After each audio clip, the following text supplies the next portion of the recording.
Welcome back to the Literary Apothecary. My name is Kate and today I'm here to give you guys a weekly reading update. Today is August 16th. I'm sorry this is a little bit later in the day than normal. Things get busy for me and I had to work late last night, so I wasn't able to film this ahead of time like I usually do, but I'm here now giving you my weekly reading update on everything that I've been reading this past week. So let's start with my finished books.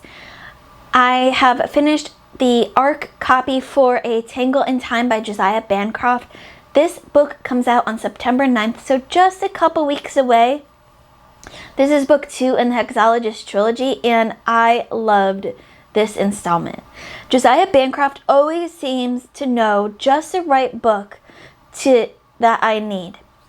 Bancroft also has a knack for writing brilliant characters that stand out on their own and in your own mind. And the characters in A Tangle of Time are no different than his other characters from the Books of Babel series. I have also finished In the Dream House by Carmen Maria Machado. This is a memoir that uses horror themes, and it's also a queer book dealing with trauma and abuse and a lot of really hard topics.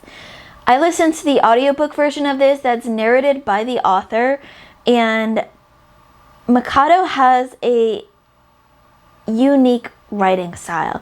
This was such a unique book. The way that she was able to incorporate horror themes into this memoir of essays and vignettes was ingenious and unique, and she absolutely pulled it off in my opinion. I have never read a book quite like this. I have read another one of her books, Her Body and Other Parts, which was a collection of short stories, and it had a very similar writing tone to it that this one did. But this one is memoir based, that one is short stories, probably drawing in some of her nonfiction experience. But every time I read her books, it's like a brand new experience, and I love it when an author can give me that experience time and time again. So let's talk about my current reads. I am currently reading A Breath of Snow and Ashes by Diana Gabaldon. This is book 6 in the Outlander series, and I'm not going to tell you a whole lot about this book in terms of plot because that'll give away spoilers for the first 5 books. This book starts dark, it continues to be dark, and if I remember correctly from my first read of this book, it also ends dark, which, sorry, that's a spoiler kind of, but not really. If you are reading this book or you've read this series before, you know, we're in dark times here in history. This book is also unique because all throughout this book, with all of these dark times, we also get light and funny times and loving times. Gabaldon is able to hit just about every single emotion that you can ever expect from a book in just this one book. Yes, it is a very large book. All of her books are large. I think they get bigger as they go on also, but she hits it all in this book from what I remember and what I've read so far. Going along with A Breath of Snow and Ashes, I'm also making my way through The Outlandish Companion Volume 2. Now this is kind of a reference book. It gives you summaries of books. It goes through every single character that appears in these books and some notes from the author on sources that she got it from, different ways of writing it, and all that. It's a really interesting read. It reads more like, almost like an encyclopedia. This one, Volume 2, covers our Outlanders books 5 through 8, all of the Lord John books in that sub-series, as well as a few novellas and short stories. I am slowly making my way through The Library at Mount Char by Scott Hawkins. Now, this is not an easy book to follow along. We kind of start off in media res and then we jump around the timeline. I honestly don't know what's going on or when, but I am intrigued by our characters very much, and that is why I'm keep reading this book. And reading reviews of other people that have read this book, a lot of people have had that same problem where we have no idea what is happening right now. And that is entirely intentional by the author. You can tell by the writing style and the actions that are happening and the way the characters are speaking that this is completely the way that it's supposed to be. This is how our author wants us to feel.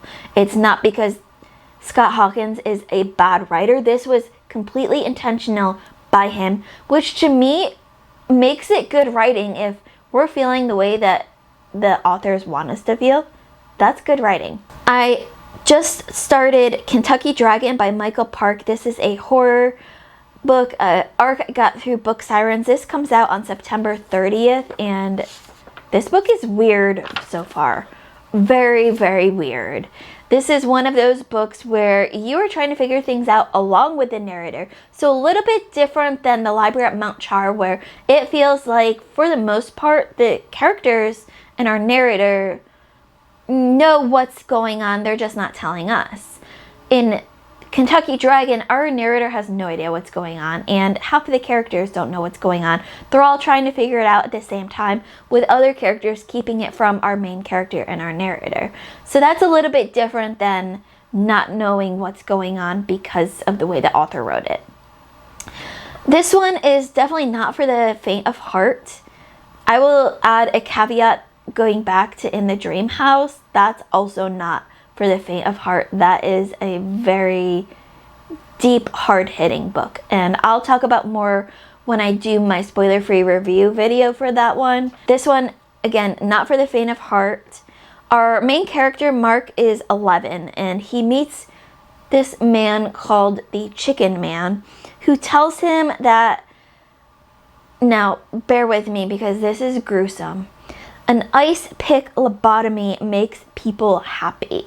This man supposedly knows the exact spot to run an ice pick through a person's head that will make them feel no more pain and suddenly make them happy again. Mark's family has a mysterious debt to pay, and he has to figure out what it is and why and how to stop all of this from happening. The last book that I'm currently reading is a novelette in Side Jobs by Jim Butcher. This is Aftermath. This is part, of course, of the Dresden collection. This is the last entry in Side Jobs, that collection. So I am really looking forward to being able to finish that and mark it off my list and continue on in the Dresden series. This is from the point of view of Murphy, which is a complete change from just about all of the Dresden material we've had. I don't remember a time where a full-length story was in the point of view of Murphy. We might have gotten snippets from Murphy's point of view, but not a full one like this that's just her. And so this follows the microfiction Goodbye, with both titles being very ominous. Goodbye and Aftermath, that's very ominous. And then these two stories follow the novel titled Changes, which ends on a cliffhanger of sorts. Now, if you have not read at least Changes yet, let alone the two short stories, because not everyone reads those short stories, I'll say I'm going to put a hand up when it's time to move on, because what I'm about to say is going to be a spoiler for those materials I've mentioned before. Goodbye, the short story, the microfiction, and Changes, the novel. I think that's book 12, I want to say, in the Dresden series. But here in Aftermath, this is where the spoiler is. At least for so far where I'm at in this novella, novelette, whatever you want to call it, Dresden is completely absent from this. There's talk about him, but he is nowhere to be seen in this narration. He is actually thought dead. There is a call about something happening on his houseboat. The cops go there and it is covered in blood with possible bullet holes. Murphy thinks he's dead, and she's trying to balance her grief for Dresden without a body present, while also helping out his werewolf friends, because one of them shows up to her house and says that his wife, who is pregnant with their kid, has gone missing and he suspects foul play. He says that Dresden always told him if he wasn't available and help was needed to go to Murphy. This is such a unique novella. I just want to keep reading it, but I had to stop myself so I could film this for you guys. Okay, putting my hand up now. Spoilers are done. Now we're going to talk about my next read. So what am I going to be reading next after all of this? My next audiobook will likely be Grits in the Graveyard by J.L. Collins. This is narrated by Tiffany Morgan, and this is book 1 in the Witch Hazel Lane Mysteries series. This is leaving my Audible library in September, so as you're used to by now, I will try to get it in by then, and that's how it's bumped up on my TBR list. This is a cozy paranormal mystery. Basically, a very short spoiler-free summary, so this is something a little bit different that I'm trying out, where I talk about what the book is actually about. The last video I had, I talked about it at the time where I've finished the books. This time I'm going to try to talk about it as I'm about to start the books on my next reads. Let me know in the comments below which one you prefer, of course. I'm always looking for your guys' opinions. Maybe I'll even try it in the middle, although I feel like in the middle is a little bit harder. So, the spoiler-free, very short spoiler-free summaries for Grits in the Graveyard is that witches around the world are publicly announcing themselves. But Birdie Devane needs an escape. She goes back to her hometown in Mississippi, where she hasn't been in a century. The house she moves into has its own secrets though, including a haunted graveyard that she is now in charge of. It sounds really spooky and really like a great cozy mystery, and I can't wait. Cozy mysteries have been my groove this summer. They're really great to listen to on audiobook, and they've just been just what I needed this summer. My next physical reads will be, just like I said last time, because I haven't finished a physical book yet, Ship of Destiny by Robin Hobb, which is book 3 in the Live Ship Trader trilogy. Will not give you spoiler-free summary for that, because that'll give away spoilers for the first 2 books in that trilogy. And also A Gentleman in Moscow by Immortals. This will be a reread for me. That was one of the very first books that I reviewed on BookTube. That's going to be the very first video you see on my current YouTube. I got rid of some from before that because of various reasons. This is a historical fiction book during basically the Russian Revolution. Our main character is a nobleman. He's Count Rostov, and he gets put under house arrest for the rest of his life. But the catch is that he has to live in the attic of the Metropole Hotel, which is a fancy hotel, but it's right across the street, like across the street from the Kremlin. So he has to see everything going on. I first read this book and I absolutely loved it. It made it to my favorite reads on Goodreads, my favorite 100 books read on Goodreads. And so I'm going to be rereading it as part of my reread series for those 100 books.